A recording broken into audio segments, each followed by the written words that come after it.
Hey guys, it's Anthony here with Tweaktown, and today I'm taking a look at the Tesoro Excalibur SE Spectrum RGB mechanical gaming keyboard, which is something that I talked to you guys about a couple of days ago, but now I'm here checking this thing out live so we can have a bit of a talk about it. For as late as it is in the US right now, it is actually only 8 o'clock here at night in Australia, and I have to get up early for a flight to San Diego in about 8 hours.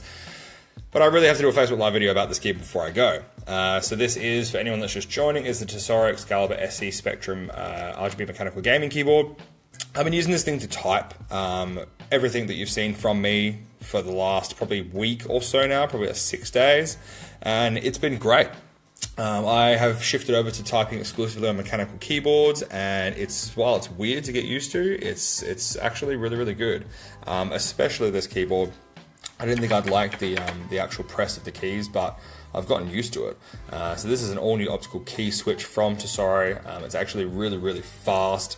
I think it extremely fast response time of 0.1 millisecond. They say on their website, which I can't really test that because my eyes can't really see 0.1 ms, but it's pretty good so far. I've been gaming, playing H1Z1 King of the Kill, which is actually really cool.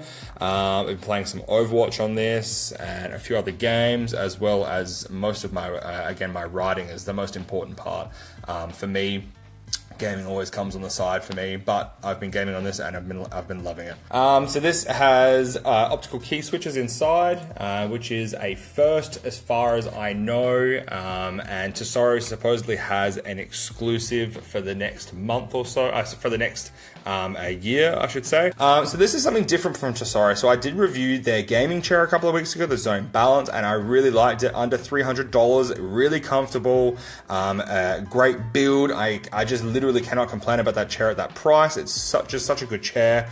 But a gaming keyboard, I'm not usually a gaming keyboard type of guy, which is why this isn't a review. It's more of like my experience on it, and just to have a dialogue with you guys. I use keyboards obviously for a living to type, but this is really good. And it is noisy, as someone just commented just then. But when I have music on or when I have my headphones on, I don't hear it, so I don't really mind too much. But it's something that you get over.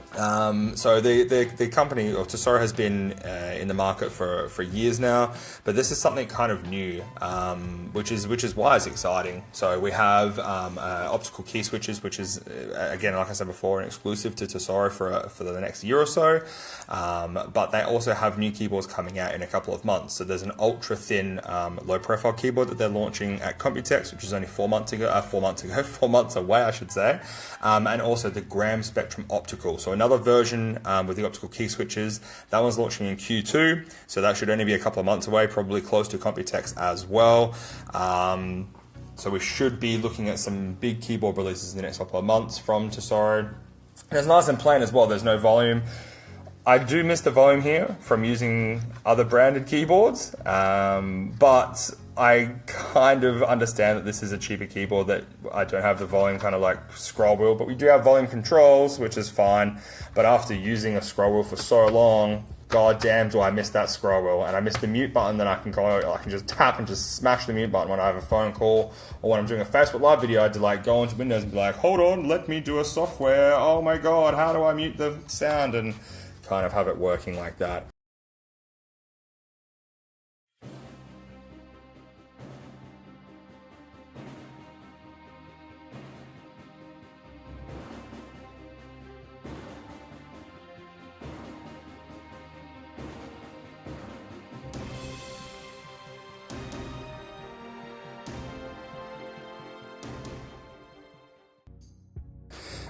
Anyway, back to the gaming side of this. I have smashed in a bunch of gaming, especially King of the Kill, which I've just gotten into with my brother and my nephew and my friends.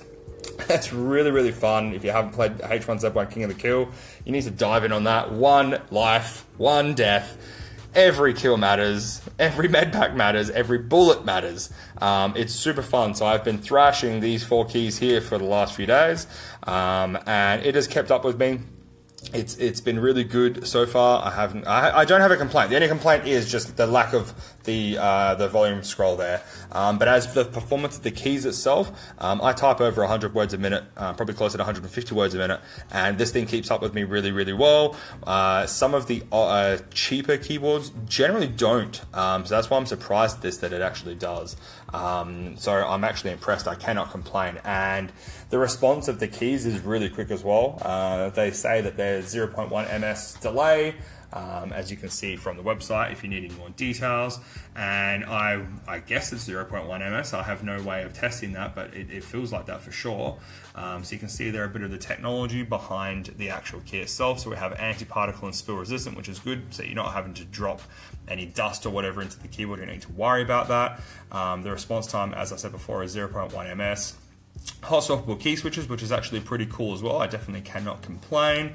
It eliminates key double click as well, which is something that you really want when you're in the middle of a game. Multicolor per key backlighting, can't complain about that. And extreme durability. I don't know about extreme durability, but I really have to test it with like an actual rage punch. But I kind of don't want to do that. So there's the side. You can see I was drawing with my daughters today, and I tried washing this off and it just will not come off. So annoying. 170 a share, roughly. Nothing on top. No drainage ports. It's interesting. I didn't even think of looking for drainage ports. Nope. Maybe there. That's a drainage port.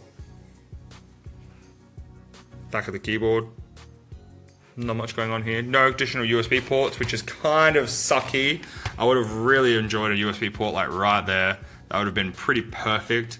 But we can't have it all, right?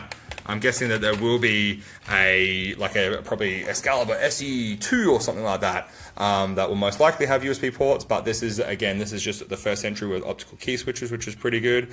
So I definitely can't complain there. Thank you guys for tuning in. I'm Anthony with Tweaktown, and I will see you guys very, very soon.